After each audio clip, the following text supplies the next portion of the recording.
tour guide for today. Any questions come up along the way, feel free to ask. Give you a little background, we'll do a little I'll do also a little introduction here, then we'll walk around the plant. So history of our treatment plant. We went online in 1969 as a primary treatment plant, and then we were upgraded in 1988 to secondary treatment. So if you're not familiar with either of those terms, primary treatment is usually physical, very little biological processing. So it's settling and flotation, catch that material, probably about 60 to 70% of the organic matter, or BOD, and the same for suspended solids. Secondary treatment, when we upgraded, we're in the 95 or above % removal for both BOD and total suspended solids. As far as, this is the original plant. These 4 tanks and 4 tanks here are primary clarifiers. So they were taken out of service when it was upgraded to secondary. Excuse me if I don't talk quite right. I just got back from the dentist. I'm a little bit numb, so forgive me. But when we upgraded to secondary, that consists of these circular tanks here and this piece right here called the headworks. How big are we? Well, we're permitted to treat 32 million gallons a day during dry weather and 50 million gallons a day during wet weather. The reason for the difference is we get a lot of water in here during rainstorms from areas that have combined sewers. And if you're not familiar with what a combined sewer is, they are no longer legal to put in, but way back then they were. And what they are is there's connections between sanitary sewer and storm sewer. So in those areas, primarily the city of Wilkes-Barre, when it rains, not only do we get the normal amount of sewage from the area, but we also get the additional flow from the rainwater. And that causes a real problem for most secondary treatment plants, including ours. So let me walk you through the process. First thing we have to do is pump it up to this structure. This structure is called the headworks. And when we get it up to that elevation, it flows by gravity through the remainder of the system. There is one exception that I'll address in a couple minutes. So we have, part of our old plant is here, our main pump house. That'll be our first stop on the tour. That provides the majority of our pumping of influent. If you're not familiar with the term influent is water entering the system or a process. Effluent is the water leaving the system, the process. So in this case, when I'm talking influent, I'm talking about raw sewage. So we have pumps again at our main pump house. We do have some additional pumps that we have that we could use during the high flow periods, typically when it's raining. Now, the first treatment process is what's called preliminary treatment. That occurs in the headworks, and we're doing 3 processes there. Screening, sort of self-explanatory, grit removal, and grease removal. Quickly on screening, what you're going to see on today's tour is a bar screening. It's one of our older screens. We have some additional screening that we use on the influent, but it's not in location. It's really convenient for taking a tour group through, so we avoid that. So you'll see bar screening. Just a quick word on screening. It's more important now than even historically important, but because of what people flush down the drain, down the sewer. We get all kinds of stuff that comes through the system, but primarily the big problem is flushable wipes, or they're considered flushable wipes, but they're not compatible. So baby wipes, flushable wipes, whatever term you want to use. The problem with them is they do flush, but they are not compatible with the system. And what I mean by that is they don't break down. If you know or don't know, toilet paper breaks down very rapidly once it gets wet. Baby wipes tend to not do that. They stay intact.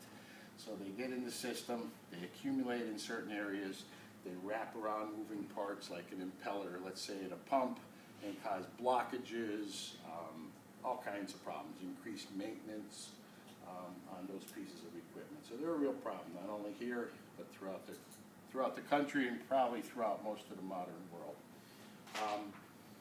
So screening, very important. After screening, we're doing grit and grease removal. And again, preliminary treatment, we're trying to get some nasty things out of the wastewater stream so it doesn't cause us problems in downstream processes. So grease removal, there is fats, oils, and grease is a normal component of domestic wastewater where it comes out of people's houses. But it can be a problem at a treatment plant. And the reason it's a problem is it tends to stick to everything, the walls of our tanks, lining the pipe, even in the collection system, it could be a problem as far as blockages. So we try to get that at the beginning. So that is floated. There's four tanks on either side here. There's specialized tanks for both removing grit and grease. So the grease floats to the top. You'll see that when you get out there. And the grit sinks to the bottom. We want organic matter to pass through that part. Now grit. Grit is, most plants do not have problems with grit. We do because we have that combined sewer. Not only do we get the excess water from the rain, but we get whatever washes in along with it. So the main thing there is road dirt. So we get an awful lot of road dirt, and we don't want to treat road dirt. That's not really what this system is designed for. So it sinks to the bottom, we pump it out, we wash it through a system called classification, and then that gets eventually hauled to the landfill. So after the head works, or preliminary treatment, it then goes into our biological treatment. That's these circular tanks. So how our plant is configured is it's 4 treatment trains, and you could look at them when we operate them as 4 individual treatment plants. So here's train 1, next to it train 2, this is train 3 here, and this is train 4. So I use train 4 as an example. Each train has an aeration reactor. Looks like 2 tanks, but it's actually one big tank called the dog bone configuration. And then each aeration tank has its own clarifier. So as the wastewater leaves the headworks, it enters this point right here in the beginning of the aeration reactor. And that's where the biological treatment process starts. So it spends some time in this aeration tank. The contents in this tank is called mixed liquor. Mixed liquor is your activated sludge, which is the name of the process, along with your incoming wastewater.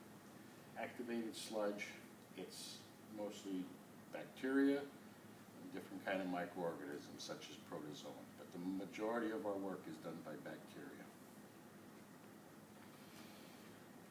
What we're providing in the aeration reactor is mixing and aeration. You can see some of the bubbles here. Hopefully we'll see that when we get outside.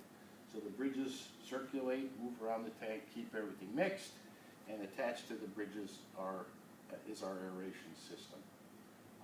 Since we're talking aeration, you can pass this around. This is clean, this has not been used, but this is what's called a diffuser, a flying bubble diffuser. There's over 2,000 of these that run above the floor of each aeration tank, and they're connected to the bridges. So as the bridges move, this whole array of diffusers moves along with it. You can see if you look at it closely, it's a membrane that's got all perforations in it. Again, they're set up this way in the bottom of the tank, and that's what provides what's called fine bubble aeration. Very similar to it, or the same idea as air stone in an aquarium, only in an industrial version of that. So that's a diffuser. After it spends some time in the aeration reactor, this mixed liquor then overflows the aeration reactor through an underground pipe to the center of the clarifier. The clarifier also has a bridge, but you'll see when you get out there, it moves, but it moves very slow. Its purpose is not to mix. We want to do opposite. We want quiet. What we want to have happen is that activated sludge settle to the bottom of the clarifier and separate. So when that happens, it forms a sludge blanket on the bottom of the clarifier, and on the top, or the supernate, is your secondary effluent. That's what spills out on the perimeter of each clarifier. It's collected in underground piping. It eventually makes its way to this point here, where we add chlorine. We're required to chlorinate just in case there's any contact between people and our effluent. We want to minimize or hopefully eliminate any chance of pathogens passing on any sort of disease. So we are required to chlorinate. So we add the chlorine here, And following that is 2 chlorine contact tanks. They're part of the original plant. And chlorination is a chemical, chemical reaction basically. So you add the chlorine, but it needs time to react with the pathogens or the microorganisms or whatever it's going to react with in your effluent. So that's what happens in the chlorine contact tanks. They're cut off. We probably won't have time to get back there because it's a bit of a hike and we don't have the time today. But it's just 2 tanks specially designed to provide that, what's called detention time. Let the chlorine do its job before it's discharged. So when it leaves the chlorine contact tanks, it then is just discharged to the Susquehanna River. Under normal conditions, and by normal I mean lower river levels, it'll flow by gravity. There is the exception though. When we have a high river level, at a certain point it'll stop flowing by gravity. You won't leave the plant by gravity any longer, and we have to activate our effluent pumps. We have 3 large effluent pumps. We have a pump station on the effluent side, 3 large pumps in there, and the operators would activate them. They're completely cut off. They're over in this section here. And they would actually pump it up to the top of the levee or the reservoir, and then it would spill over by gravity from there. But those are only used during high river levels. Getting back to the aeration process, or excuse me, the secondary part, one part I skipped was what happens to the sludge in the bottom of the clarifier. That is mostly all recycled. So what happens is it forms a blanket on the bottom. This tank, these clarifiers are specifically designed to help collect that sludge, that what would be called return sludge at this point, and it pumps it back to this same point where the influent enters. So there's piping that pulls the sludge from here. There's 3 specialized pumps on each of these blower buildings called screw pumps that help lift that sludge and return it back to the process. So the majority of it is recycled from the bottom of the clarifier back to the aeration tank. I did fail to mention that each treatment train has its own blower building. So the top, where it's really hard to make out, but the top is a brick building that houses the blowers and some ancillary equipment. And return sludge pumps are out in front here, and then underneath is a 70,000-gallon sludge thickening pit. When you treat wastewater with activated sludge, you have microorganisms consuming the organic matter in the wastewater, treating it, but they reproduce in the process. So we're always producing more and more of this activated sludge. So one of the key process control things that have to be done is to maintain a proper level of solids or this activated sludge, right concentration, has to be kept in each treatment train. So you do a process called wasting. The operators waste out or get rid of a certain portion of this sludge so that they can maintain this proper condition in the aeration in each treatment train. You'll see that a little bit better when we go out there, but basically you draw off a portion of that return sludge. We use return sludge because that's the thickest, because we want to get rid of pounds of solids, not so much gallons. What's important is the solid content that we waste out. So they could draw off a portion of that returning sludge. It enters the thickening pit, gravity thickening pit. It's in there for a time, and we let it concentrate by settling. And then when it's as thick as we can get it, then we send it off to sludge processing. Sludge processing is a 2-part operation for us. We first dewater, and then we incinerate. So we are sitting right here. Let me see, right here. This main building right behind us, that houses our incinerator, and adjacent to it is our dewatering. We dewater with a machine called a centrifuge. I haven't really mentioned anything in chemicals. I did mention chlorine. Obviously, we use chlorine at the end. But here we have to use a chemical called polymer that we buy. And polymer is a type of coagulant. And you mix that with the waste sludge. Just to give you an idea what it's like, our waste sludge is probably 1 or 2% solids content. It resembles really, really muddy water. Can't dewater muddy water. So when you add polymer to it, it clumps up all the solids and allows separation between solids and liquids. So we add the polymer, and then we use machines called centrifuges, which you may or may not be familiar with. If you've ever used a lab centrifuge, that's a smaller scale of what we have. If you're not familiar with that, it could be said it's like a spin cycle in a washing machine where you're spinning using centrifugal force to separate out solids from liquids. So we retain the solids, the liquids go back to the beginning of the plant. It's something called centering. What that means is we take our sludge content from maybe 1 to 2% solids up to about 22% solids. It's no longer a liquid, it's a semi-solid or a solid. It's what's called sludge cake. That sludge cake is then introduced into our incinerator where it's burned. The reason we incinerate our sludge is for volume reduction. Our sludge cake is about 70% volatile material, so what that means is 70% of it roughly could be burnt off to the atmosphere, leaving approximately 30% as residual ash. That ash is then mixed with water, what's called utility water, which I'll just briefly tell you. Utility water is our effluent, basically. At the end of our chlorine contact tank, we draw off some of our chlorine. We run it through this small filter unit and its own set of pumps. And then throughout the plant, when we're walking around, you'll see there's fire hydrants. Those are utility water fire hydrants. So when we're washing tanks or our incinerator uses a lot of water for air pollution control devices, our chlorination system uses water to dilute the chlorine. So all of those things use utility water, and it's our effluent, so we don't have any extra demand on our public water other than from our employees or any other business would have pertaining to the use by their employees.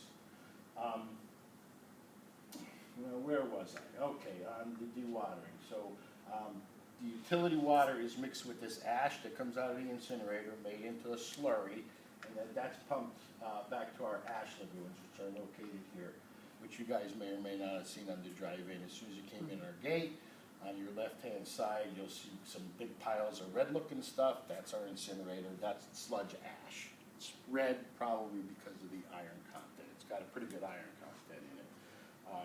So what's happening out there and how we run the ash lagoons is we have two of them. The one you saw with the big piles in is being cleaned out, getting ready for its next round of use.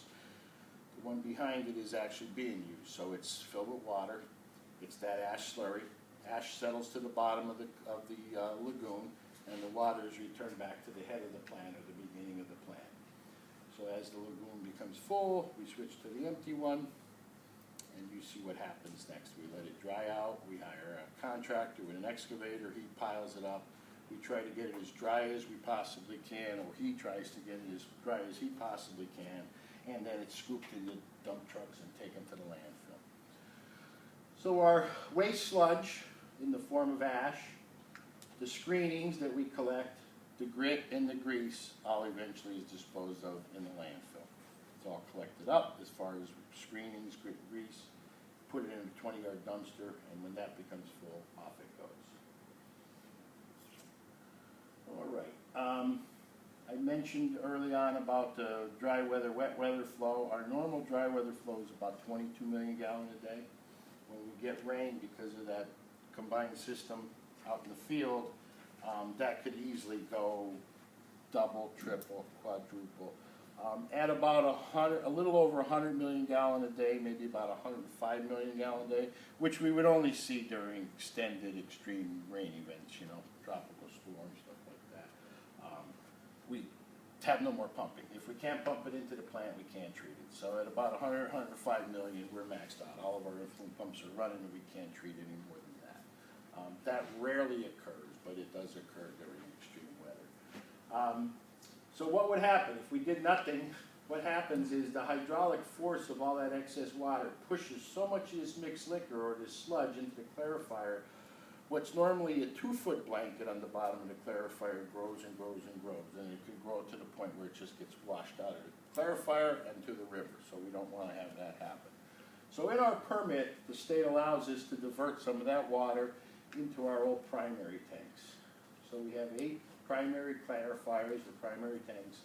So when it gets to about 50 million gallon and we start losing ground on our clarifier capacity and all that, it'll switch over, open a special valve, and divert that excess flow into our primary tanks. So the reasoning there is better to have some treatment than no treatment at all, because our only other option would be to divert it totally untreated. That's just too much flow. We wouldn't be able to store it. We have no storage capacity, and even if we did, it would have to be very large.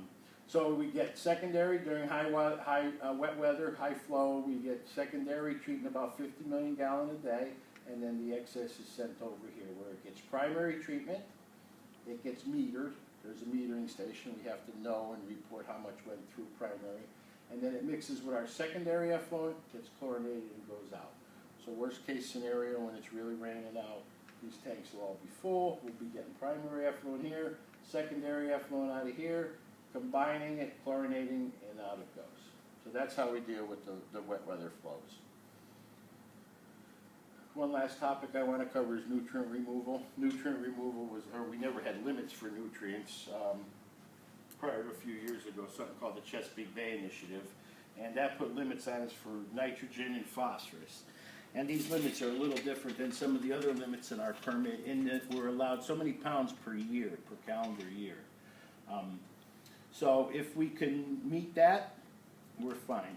If not, you have to buy something called credits. So well, let me explain how we do it.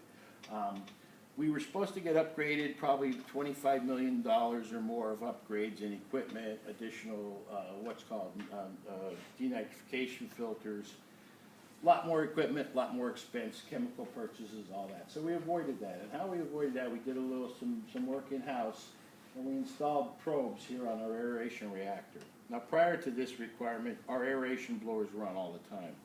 Now they cycle on and off. So let me briefly explain how that works. This is a biological process. Let's talk about nitrogen removal first. That's the trickier of the two. So we have two parts to our nitrogen removal. Nitrification followed by denitrification. The main form of nitrogen in wastewater is ammonia. So when it comes to the first part, nitrification, we're using bacteria, two groups of bacteria, and they have the ability to strip the, they have the ability to use convert the ammonia first into nitrate, NO2, and then another group of bacteria could take that NO2 and further oxidize it into NO3, nitrate. So that part is nitrification. That occurs when the blowers are on. Then our blowers will cycle off, and the key to it all is the denitrification process. So that occurs in a very low oxygen environment. So the blowers shut off, this aeration reactor, this environment becomes what's called anoxic. It's got very little dissolved oxygen in it at that point. So there's groups of bacteria that can strip the oxygen off the nitrate molecule and use it for respiration. So that's what they do, and they do this in an anoxic environment. So what happens there is you have the nitrate present.